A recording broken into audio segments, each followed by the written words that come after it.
بیٹے اور بیٹیاں دونوں اللہ کی عطا ہے،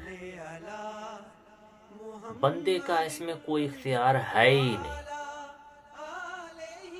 اگر کوئی بندہ یہ کہے کہ میں اپنی چاہت سے بیٹا یا بیٹی اللہ سے لیتا ہوں تو ہرگز ایسے نہیں ہے۔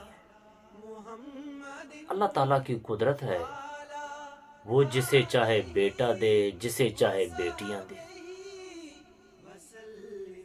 حضرت شعیب علیہ السلام، حضرت لوط علیہ السلام، ان دونوں کو اللہ تعالیٰ نے صرف بیٹیاں دی تھی، کوئی ان کا بیٹا نہیں تھا۔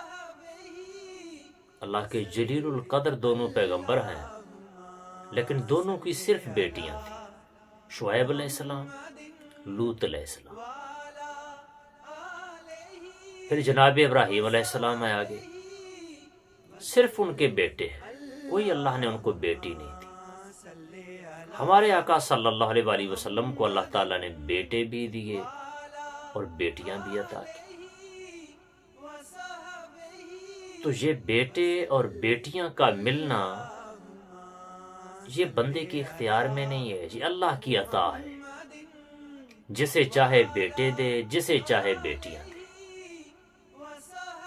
بد قسمتی سے، بد نصیبی سے اس دور میں بیٹیوں کی پیدائش پر عورتوں کے ساتھ بہت برا سلوک کیا جاتا ہے، انہیں تکلیف دی جاتی ہے، تانے دیے جاتے ہیں، ذلیل کیا جاتا ہے، دھمکیاں دی جاتی ہیں، حتیٰ کہ طلاق دی جاتی ہے۔ بلکہ آج کے اخبارات میں پڑھنے کا موقع ملتا ہے تو عورتیں قتل بھی ہوتی ہیں اس وجہ سے، یہاں تک کہ نوبت آئی ہے۔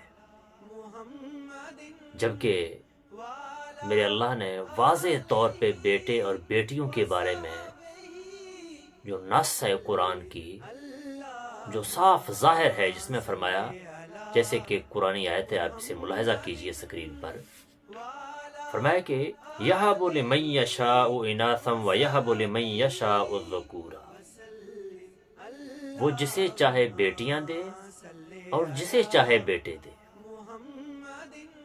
یہ تو اللہ کی دین ہے، اس میں بندے کا اختیار ہی نہیں ہے۔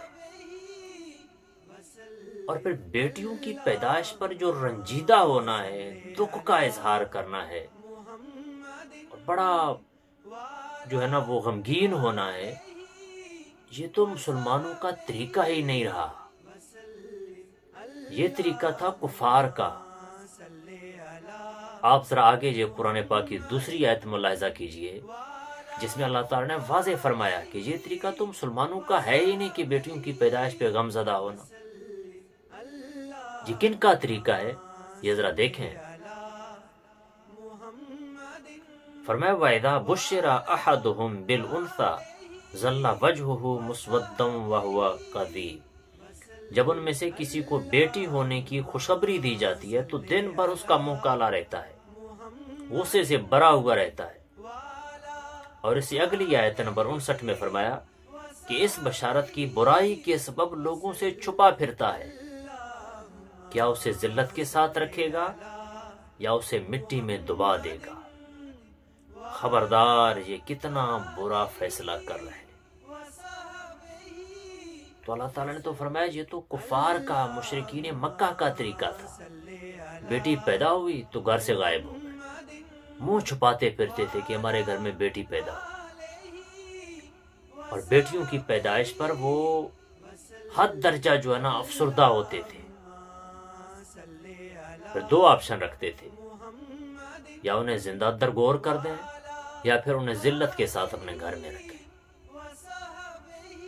جبکہ ہمارے دین نے تو بیٹیوں کو عزت دی۔ میرے آقا صلی اللہ علیہ وآلہ وسلم نے تو ایسی عورت کے بارے میں جو شروع میں بیٹی جنم دے، واہ کیا خوب بات ارشاد فرمائی۔ ذرا میرے آقا کا یہ فرمان تو دیکھیں، اور مسلمان بیٹی کی پیدائش پر ہرگز غمزدہ نہ ہو۔ یہ دیکھیں میرے آقا صلی اللہ علیہ وآلہ وسلم نے کیا فرمایا۔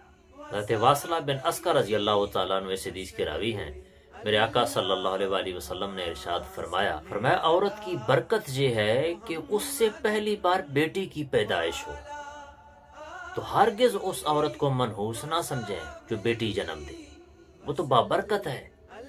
میرے آقا نے فرمایا وہ بابرکت عورت ہے جو پہلی بار بیٹی کو جنم دے۔ تو اس لیے بیٹیوں کی پیدائش پر ہرگز غمزدہ نہیں ہونا چاہیے۔